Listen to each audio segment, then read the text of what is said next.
Hello दोस्तों। आप सभी लोगों के लिए एक सबसे बड़ी न्यूज आई है जिसका आप सभी को बेसब्री से इंतजार था कि सर आवेदन पत्र किस प्रकार भरना है, कौन कौन से डॉक्यूमेंट्स चाहिए। तो बीकानेर निदेशालय के द्वारा दोस्तों फाइनली आपका जो एक सूची थी और डॉक्यूमेंट्स की और कौन कौन से डॉक्यूमेंट्स संलग्न होंगे और फॉर्म को किस प्रकार भरना है, दोस्तों ये पूरी न्यूज आ चुकी है आप लोगों के सामने।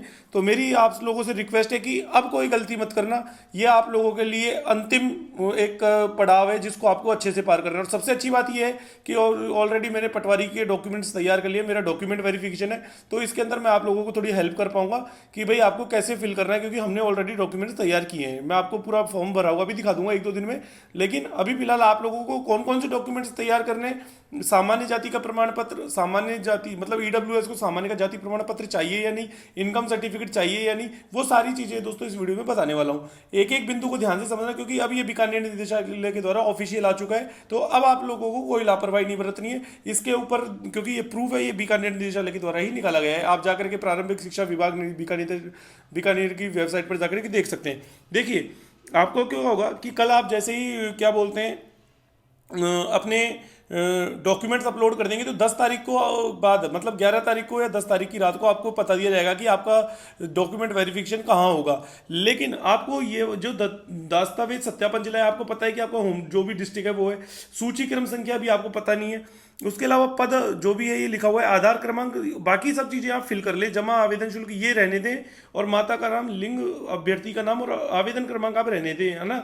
आवेदन ये मतलब जो इंपॉर्टेंट जितनी चीजें आपको पता है ना वो रहने दे, मतलब लिख दे में। आवेदन क्रमांक, सॉरी आवेदन क्रमांक, ऑनलाइन आवेदन जो आपने किया था, जो आवेदन क्रमांक तो है आपके पास, ठीक है ना, वो आपका लिस्ट में भी आया होगा, तो उसके बारे में दोस्तों हम ये बाद में बात करेंगे। लेकिन मेरा मकसद ये कि ये आपका फॉर्म आ चुका है। जो इंपॉर्टेंट डिटेल्स दोस्तों, इसमें दो कन्फ्यूजन है, मैं अभी बता देता हूँ, क्योंकि जिस चीज़ के बारे में मुझे भी पता नहीं होता तो मैं फालतू ज्ञान नहीं बांटता। एक आवेदन क्रमांक और एक सूची क्रम संख्या, इन दोनों के बारे में बाद में बात करूंगा, क्योंकि अभी फिलहाल बहुत काफ़ी चीज़ें इसमें बतानी बाकी है। तो ये देख लीजिए। देखो आप लोगों को क्या करना है, ये चेकलिस्ट के अंदर जो अभ्यर्थी के उपयोगार्थ, ये मतलब आपको केवल ये दो कॉलम है, इनको आपको फिल करना है। बाकी इनसे कोई आपका लेना देना नहीं है, इन बाकी से कोई आपका लेना देना नहीं है। यहाँ तक ये सत्यापन दल है और ये पात्रता दल है, ठीक है ना, ये वो लोग काम करेंगे। आपको क्या करना है, संलग्न संख्या, जैसे यहाँ पे संख्या मतलब पहला डॉक्यूमेंट आपको कौन सा लगाना है, आपकी ऑनलाइन आवेदन की प्रति, तो यहाँ पे लिखा गया पेज नंबर 1, ठीक है। उसके बाद संलग्न है या नहीं, तो आपको हाँ या ना में लिखना है हाँ, तो आपको क्या करना है, इसके अंदर लिख देना है यस, हाँ या ना में, या तो टिक मार, वो मैं आपको बता दूंगा, या वैसे तो हाँ और नहीं में लिखना है, तो आप यहाँ पे हाँ लिख देना, ठीक है ना, हाँ ठीक है। इसके बाद जैसे आगे चलेंगे आप, तो आधार कार्ड की फोटो प्रति, इसके बाद आधार कार्ड की लगानी है। संलग्न संख्या 2, जैसे यहाँ पे क्या लिखना है आपको 2, एक यहाँ पे 1 लगा दो या 2 लगा दो। आपकी 10th की मार्कशीट 3, ठीक है। उसके और उसके प्रमाण पत्र, मतलब 10th की अंक तालिका एवं प्रमाण पत्र की प्रति प्रति मतलब इनकी एक एक जेरोक्स आपको एक सेट तैयार करना है, ठीक है। इसके बाद मतलब पहले नंबर पे आपकी ऑनलाइन आवेदन, दूसरा आधार कार्ड, तीसरे पे 10वीं की मार्कशीट, चौथे पे 12वीं की मार्कशीट, ठीक है। इसके बाद आपके दोस्तों यदि बीएसटीसी के बाद आपने आपने ग्रेजुएशन कर रखा है, तो आप 5वें नंबर पे रखेंगे ग्रेजुएशन की मार्कशीट, सेमेस्टर की जितनी जो भी है, ठीक है। उसके बाद यदि आपने स्नातकोत्तर मास्टर्स कर रखा है तो उसको 6ठे नंबर पे रखेंगे। इसके बाद यदि आपने 7वें नंबर पे देखे तो आपने बीएसटीसी बीएड जो भी कर रखा है, तो उसके डॉक्यूमेंट्स की प्रति आपको यहाँ पर रखनी है, क्या बोलते हैं, यहाँ पे सब प्रतियां रखनी है, ये बात ध्यान रखना, ओरिजिनल नहीं लगाने। ओरिजिनल तो वो अलग चेक करेंगे, आपको यहाँ पे प्रतियां जोड़नी है सबकी, ठीक है। तो ये हो गया आपका 7वां नंबर हो गया। इसके बाद दोस्तों आप आ जाइए, दोस्तों कम से कम 30 डॉक्यूमेंट से ध्यान रखना, एक एक चीज का एक एक फिक्स करते जाना, कौन कौन से हैं और कौन कौन से नहीं, जिनके पास जो नहीं है वो इंतजाम करने लग जाना। इसके बाद शिक्षा शास्त्र विशेष शिक्षक जो भी है, मतलब विशेष शिक्षक मतलब स्पेशल बीएसटीसी वाले हैं, तो ये अपने पास नहीं है, तो इसको यहाँ पे क्या करना है, आपको यहाँ पे इसको कर देना है, यहाँ पे आपको डैश लगा देना, और डैश लगाने के बाद यहाँ पे लिख देना आपको नो, ठीक है, ये इस तरह आपको लिखना है। इसके बाद आगे चलिए, विशेष शिक्षा के यहाँ पे डैश लगा के नो लिख देना, वही है। इसके बाद रीट की प्रमाण पत्र, तो यहाँ पे आपका जो भी 8वें नंबर पर जो भी चलता हुआ आ रहा है वो, और यहाँ पे यस लिख देना आपको, ठीक है। इसके बाद मूल निवास की प्रमाणित प्रति, उसके बाद अनुसूचित क्षेत्र में मतलब टीएसपी का आपका कोई सर्टिफिकेट हो तो टीएसपी वालों को यहाँ पे अपना डॉक्यूमेंट नंबर लगाना है और उसका यस करना है। हम नॉन टीएसपी वालों को इसका नो करना है, और सॉरी मतलब डैश लगाना है और नो करके आगे चलना है। इसके बाद दोस्तों ईडब्ल्यूएस वालों को केवल ईडब्ल्यूएस का सर्टिफिकेट चाहिए, ध्यान रखना है ये बात, यहाँ पे ईडब्ल्यूएस वालों को, बाकी कैटेगरीज वाले डॉट कर देना और नो कर देना। ईडब्ल्यूएस वाले यहाँ पे यस, यहाँ पे उनका प्रमाणित प्रति नंबर लिखेंगे, जो भी कौन सा नंबर, वो संलग्न संख्या नंबर, मतलब ये वो नहीं कि उसका क्रमांक ऊपर का कोई लिखना है, 1 2 3 4 5 जो सीरियल वाइज चल रहा है वो आपको लिखना है। इसके बाद यहाँ पर आपको क्या बोलना है, यस या नो। जो बाकी कैटेगरी है वो नो कर देगी, बाकी जो ईडब्ल्यूएस वाले उसको यस कर देंगे, ठीक है। आगे चलिए, जाति प्रमाण पत्र में देखिए दोस्तों, अन्य पिछड़ा वर्ग, अति पिछड़ा वर्ग, अनुसूचित जाति, जनजाति, जनजाति, शहरिया। यहाँ पे अन्य आर्थिक पिछड़ा वर्ग कहीं नहीं लिखा हुआ, इसका मतलब ईडब्ल्यूएस वालों को सामान्य जाति प्रमाण पत्र की कोई आवश्यकता नहीं है, पहले जैसा कि मैंने कहा था। लेकिन फिर भी बहुत से बच्चों के मन में डाउट थे, फाइनली उनको नहीं चाहिए। इसके बाद अन्य पिछड़ा वर्ग और अति पिछड़ा वर्ग, मतलब ओबीसी और एमबीसी का जो वैध प्रमाणित अवधि का प्रमाण पत्र है वो होना चाहिए उनके पास, ठीक है। वो आपको उसका फोटोकॉपी लगाना है और उसका संलग्न संख्या लिखनी है। यहाँ पे जैसे यहाँ पर ईडब्ल्यूएस वालों को क्या करना है, यहाँ पे ईडब्ल्यूएस वालों को यहाँ पे लगाना है डैश, एक तरीके से, मतलब डैश जो भी है, किसको कॉलम को खाली छोड़ देना एक तरीके से, मेरा मतलब ये है। डैश लगा देना तो भी कोई प्रॉब्लम नहीं है, लेकिन कुछ लिखना नहीं है क्योंकि ईडब्ल्यूएस वालों का यहाँ पे आ गया, और यहाँ पे लिख देना ईडब्ल्यूएस को नो। और बाकी यदि कोई जाति, जो इसकी जो जाति है, जो भी मतलब एसटी एससी ओबीसी जो भी है, तो वहां पर वो संलग्न संख्या लिखेंगे 9 10 11 जो भी है उनका नंबर आ गया उसका, और यहाँ पर लिखेंगे यस, ठीक है। इसके बाद आगे चलना है। इसके बाद आरक्षित वर्ग के महिला अभ्यर्थियों से इस स्व घोषणा कि वह राजस्थान के मूल निवासी है। तो महिला अभ्यर्थियों, तो इस दोस्तों यहाँ पे आपको आपका मूल निवास जो है उसका आपको प्रमाण देना है कि आपका मूल निवास की प्रति लगेगी, ठीक है। इसके बाद विधवा की स्थिति में स्वयं की घोषणा पत्र प्रति का मृत्यु। तो दोस्तों ये जितने भी डॉक्यूमेंट जो जो जिससे संबंधित है, यहाँ पे संलग्न संख्या लिखनी है, यहाँ पे आपको यस या नो लिखना है। इसके बाद संतान संबंधी, विवाहित, दहेज का, भूतपूर्व सैनिक, उत्कृष्ट सैनिक, दिव्यांग, आपराधिक, राजकीय क्रम में अब दोस्तों एक चीज ध्यान रखना, यहाँ पे देखो, आपराधिक प्रकरण न होने का स्व घोषणा पत्र तथा आपराधिक प्रकरण होने पर एफआईआर माननीय न्यायालय के प्रति की स्व प्रति। दोस्तों ये जो घोषणा पत्र है ये आपको अभी लगाना है, स्व घोषणा पत्र, इसका फॉर्मेट भी नीचे दिया हुआ है।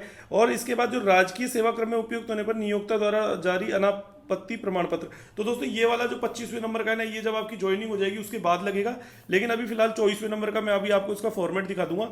इसके बाद दोस्तों 2.5 लाख से कम जिन्होंने भरी है तो उस संबंध में सक्षम अधिकारी द्वारा जारी आय प्रमाण पत्र। तो मैंने आपको पहले ही कहा था कि आय प्रमाण पत्र बनेगा जिन्होंने 2.5 लाख से कम फिल की है, तो उनका फॉर्मेट मैं पीछे एक वीडियो में बता चुका हूं। उसका फॉर्मेट आपको जो आय का प्रमाण पत्र बनता है, ईडब्ल्यूएस वाला, ईडब्ल्यूएस में भी यदि किसी ने आय प्रमाण पत्र भरा है, मतलब 2.5 लाख से कम इनकम भरी है, तो दोस्तों आपको बता देता हूँ ईडब्ल्यूएस का आय प्रमाण पत्र जो होता है 2.5 लाख, मतलब क्या बोलते हैं, जब ईडब्ल्यूएस बनता है वो प्रमाण पत्र होता है इकोनॉमिकल वीकर सेक्शन ऊपर लिखा आता है, तो आपको वो वाला, तो आपका ईडब्ल्यूएस बन गया। एक आय का प्रमाण पत्र होता है जो सभी जातियों के लिए, सभी के लिए कॉमन होता है, आय का घोषणा पत्र जिसको बोलते हैं। तो उसके अंदर पूरा 4-5 पन्नों का फॉर्मेट होता है, जिसके अंदर आपके फैमिली मेंबर्स की इनकम विकम सबको सबका लिखना होता है, और लास्ट में 2 सरकारी गवाहों के सिग्नेचर होते हैं। तो वो फॉर्मेट पे आपको एक वीडियो पे बता चुका हूँ आय का प्रमाण पत्र, और इस वीडियो के डिस्क्रिप्शन में भी आपको, सॉरी आपको एंड में जाओगे आई बटन पे, तो सॉरी आई बटन नहीं, सॉरी आपको एंड स्क्रीन, मतलब जब वीडियो खत्म होने वाली होगी तो 4 वीडियो दिखेंगे, तो उसमें एक वीडियो आपको आय प्रमाण पत्र वाला मिलेगा, तो उसके अंदर फॉर्मेट दिया हुआ है। और टेलीग्राम पे मैंने इसका क्या बोलते हैं आपको पीडीएफ डाल रखे हैं आय प्रमाण पत्र जितने भी डॉक्यूमेंट्स हैं, तो आपको दिक्कत नहीं आएगी, ठीक है। इसके बाद आगे चलिए, अभ्यर्थी के अंतिम शिक्षण द्वारा प्रदत्त चरित्र प्रमाण पत्र। तो अब जैसे जिसने अंतिम में, जैसे जिसने ग्रेजुएशन की है, तो जैसे मैंने बीएसटी किया, तो ऑब्वियसली बात है मैंने मेरे कॉलेज से मेरा चरित्र प्रमाण पत्र ले लिया। यदि किसी ने ग्रेजुएशन बीएसटी से पहले की, उसके बाद ग्रेजुएशन की, तो उनको क्यों है कि अपना जो ग्रेजुएशन है उसका आपको चरित्र प्रमाण पत्र चाहिए, मतलब उसी संस्था से चाहिए। यदि आपने ग्रेजुएशन कर लिया और उसके बाद बीएसटीसी किया तो बीएसटीसी का चलेगा। तो मतलब आप समझ लो कि अंतिम संस्था जो भी है आपका उसका चाहिए। शैक्षिक एवं प्रशैक्षिक योग्यताओं के संबंध में स्व घोषणा। तो दोस्तों ये जितनी भी है, ये देखो स्व सत्यापन, ये रहा आपका। समस्त दस्तावेज उक्त चेकलिस्ट के अनुसार संलग्न करें, जो दस्तावेज लागू नहीं है उसके कॉलम में लागू नहीं अंकित करें। मतलब आपको क्या करना है कि जो कॉलम आपके पास हैं उनको तो संलग्न कर दें और लिख दें, ठीक है, और जो आपके पास नहीं है वहां पर क्या लिखना है, यहाँ पे लागू नहीं, ठीक है, ये इस तरह आपको करना है। इसके बाद समस्त ये स्व सत्यापन है आपका कि मैं, जैसे गिरीश कुमार अग्रवाल, श्री मेरे पिताजी का नाम, उम्र क्या बोलते हैं 26 साल जो भी है, जाति क्या बोलते हैं महाजन, निवासी दौसा जो भी है, मतलब व्यवसाय जो भी है का व्यवसाय जो भी है, सत्यापन करता हूँ कि उपयुक्त प्रस्तुत समस्त दस्तावेज एवं प्रमाण पत्र मेरी जानकारी निष्ठा के अनुसार सही है, मैंने कोई भी तथ्य नहीं छिपाया, सब तथ्यों में किसी प्रकार की भिन्नता के लिए मैं जिम्मेदार रहूंगा या रहूंगी। तो रहूंगा यहाँ पे आपको कुछ नहीं करना, आपको थोड़ा सा इसको ऐसे कर सकते हैं, लेकिन ऐसे करना मत, लेकिन मैं बता रहा हूँ विभाग द्वारा मेरे विरुद्ध कार्रवाई कर सकेगा, ठीक है। अभ्यर्थी के हस्ताक्षर जो भी आपके हस्ताक्षर है। इसके बाद स्व घोषणा पत्र आपका ये वाला एक और है, कि मैं राजस्थान का मूल निवासी हूँ, जो भी है उस परित्यक्त श्रेणी से क्रमांक जो भी है।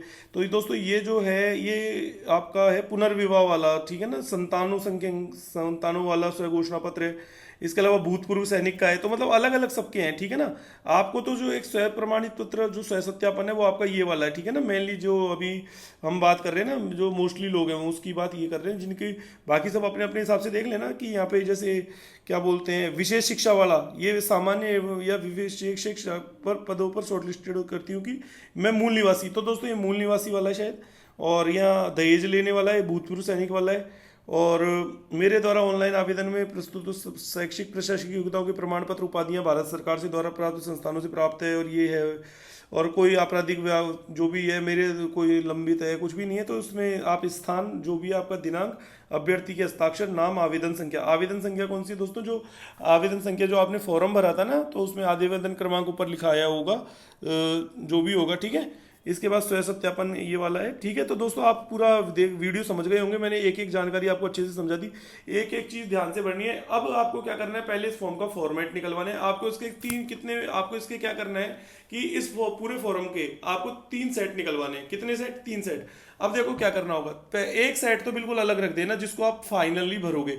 एक सेट निकलवाना जिसके अंदर आप क्या करोगे कि उस सेट के अंदर आप पेंसिल से उसको पहले फिल करोगे देख देख करके, और सारे बच्चे है ना चेक करवाओगे। किससे चेक करवाओगे, ऐसे मुझसे, मैं ऐसे नहीं कि मुझे भेजोगे, मैं क्या करूंगा कि मैं एक बार जो भी एग्जैक्ट है वो आपको फिल करके बता दूंगा कि भाई कहाँ पे क्या लिखना है, और उसको देख करके। वैसे तो दोस्तों आप चालू कर देना, क्योंकि कल से तो ये प्रोसेस ही चालू है, 10 तारीख तक आपको कंप्लीट करना है, तो मेरा भरोसा मत करना। लेकिन फिर भी मैं क्या है कि अभी जाऊंगा, मुझे अभी अभी पता लगा है, तो मैं ऑब्वियसली मैं मार्केट, और फिर क्या है कि 9 तारीख को मेरा पटवारी का डॉक्यूमेंट वेरिफिकेशन है, तो मुझे दोस्तों टाइम वैसे कम ही है, क्योंकि 10 तारीख को तो रीट की डेट खत्म हो जाएगी।